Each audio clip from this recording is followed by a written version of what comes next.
The Village, from Walden, by Henry David Thoreau.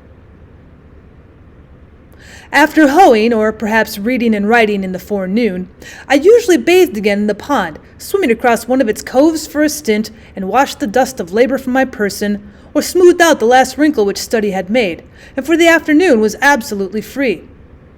Every day or two I strolled to the village to hear some of the gossip which is incessantly going on there, circulating either from mouth to mouth or from newspaper to newspaper, and which, taken in homeopathic doses, was really as refreshing in its way of the rustle of leaves and the peeping of frogs. As I walked in the woods to see the birds and the squirrels, so I walked in the village to see the men and boys. Instead of the wind among the pines, I heard the carts rattle. In one direction from my house there was a colony of muskrats in the river meadows. Under the grove of the elmwoods and buttonwoods in the other horizon was a village of busy men, as curious to me as if they'd been prairie dogs, each sitting at the mouth of its burrow or running over to a neighbor's to gossip. I went there frequently to observe their habits. The village appeared to me a great newsroom, and on one side to support it, as once at Redding and Company's on State Street, they kept nuts and raisins or salt and meal and other groceries. Some have such a vast appetite for the former commodity, that is the news, and such sound digestive organs that they can sit forever in public avenues without stirring, and let it simmer and whisper through them like the Etesian winds, or as if inhaling ether, it only producing numbness and insensibility to pain. Otherwise, it would often be painful to hear, without affecting the consciousness. I hardly ever failed, when I rambled through the village, to see a row of such worthies, either sitting on a ladder sunning themselves, with their bodies inclined forward and their eyes glancing along a line this way and that, from time to time with a voluptuous expression, or else leaning against a barn with their hands in their pockets, like carotides as if to prop it up. They, being commonly out of doors, heard whatever was in the wind. These are the coarsest mills in which all gossip is first rudely digested or cracked up before it is emptied into finer and more delicate hoppers within doors. I observed that the vitals of the village were the grocery, the barroom, the post office, and the bank. And as a necessary part of the machinery, they kept a bell, a big gun, and a fire engine at convenient places. And the houses were so arranged as to make the most of mankind, in lanes and fronting one another, so that every traveler had to run the gauntlet, and every man, woman, and child might get a lick at 'em.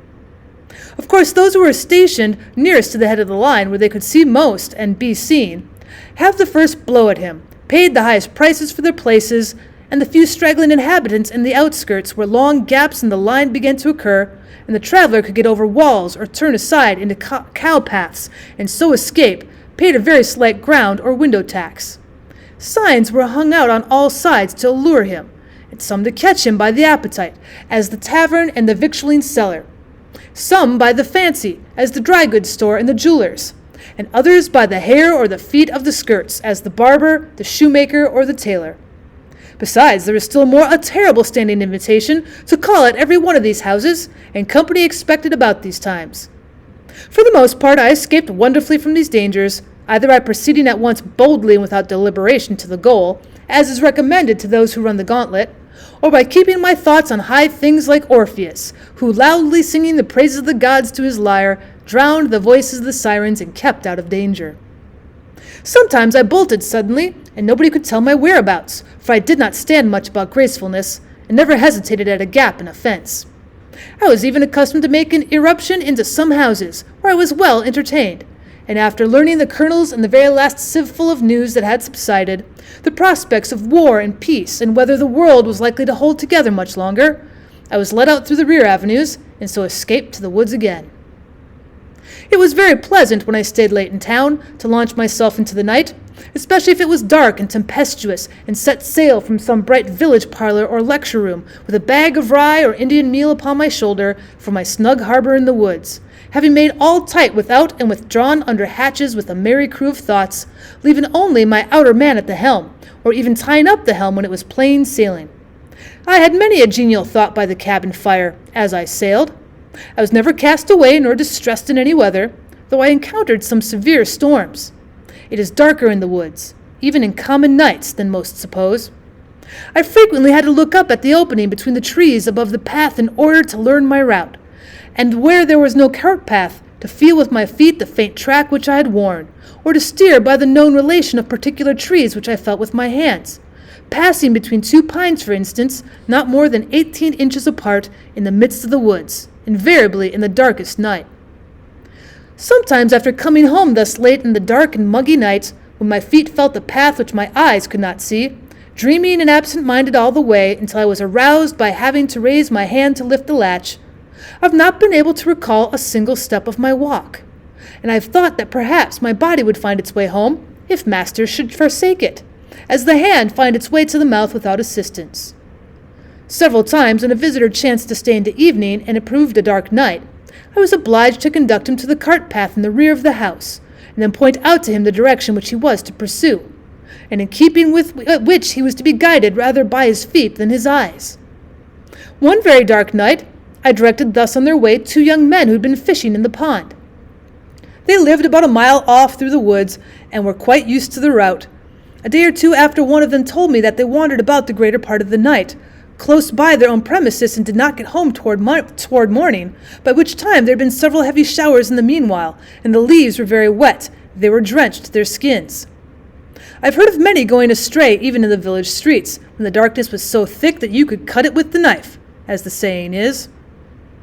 Some who live in the outskirts, having come to a town, shopping in their wagons, have been obliged to put up for the night, and gentlemen and ladies making a call have gone half a mile out of their way, feeling the sidewalk only with their feet, and not knowing when they turned. It is a surprising and memorable as well as valuable experience to be lost in the woods any time. Often in a snowstorm, even by day, one will come out upon a well-known road, and yet find it impossible to tell which way leads to the village.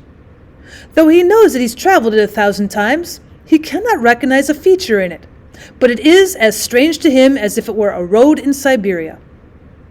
By night, of course, the perplexity is infinitely greater.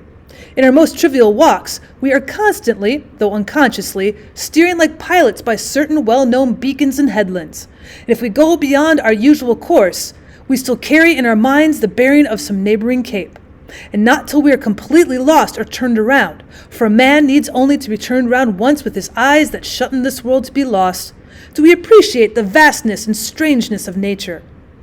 Every man has to learn the points of compass again as often as he awakes, whether from sleep or any abstraction. Not till we are lost, in other words, not till we have lost the world, do we begin to find ourselves and realize where we are and the infinite extent of our relations. One afternoon, near the end of the first summer, when I went to the village to get a shoe from the cobbler's, I was seized and put into jail, because, as I've elsewhere related, I did not pay a tax to or recognize the authority of the state which buys and sells men, women, and children like cattle at the door of its Senate house. I had gone down to the woods for other purposes. But wherever a man goes, men will pursue and paw him with their dirty institutions, and if they can constrain him to belong to their desperate odd-fellow society. It is true, I might have resisted forcibly with more or less effect, might have run amok against society.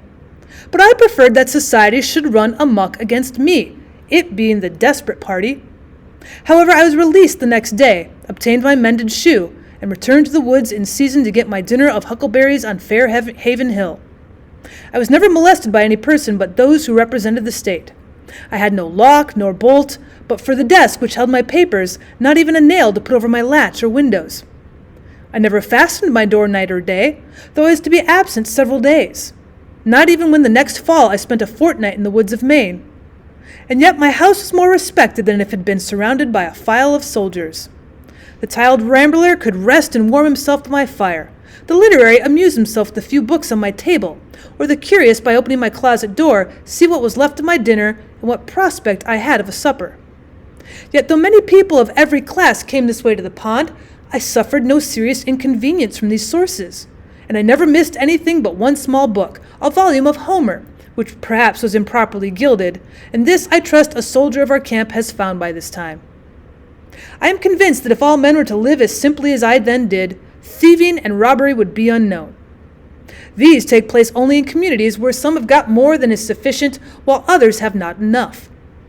The Pope's Homers would soon get properly distributed. Nec bella florent, fagnus as bastum dom sicyphus ante daps. Nor wars did men molest, when only beechen bowls were in request. You who govern public affairs, what need have you to employ punishments? Love virtue, and the people will be virtuous. The virtues of a superior man are like the wind. The virtues of a common man are like the grass. The grass, when the wind passes over it, bends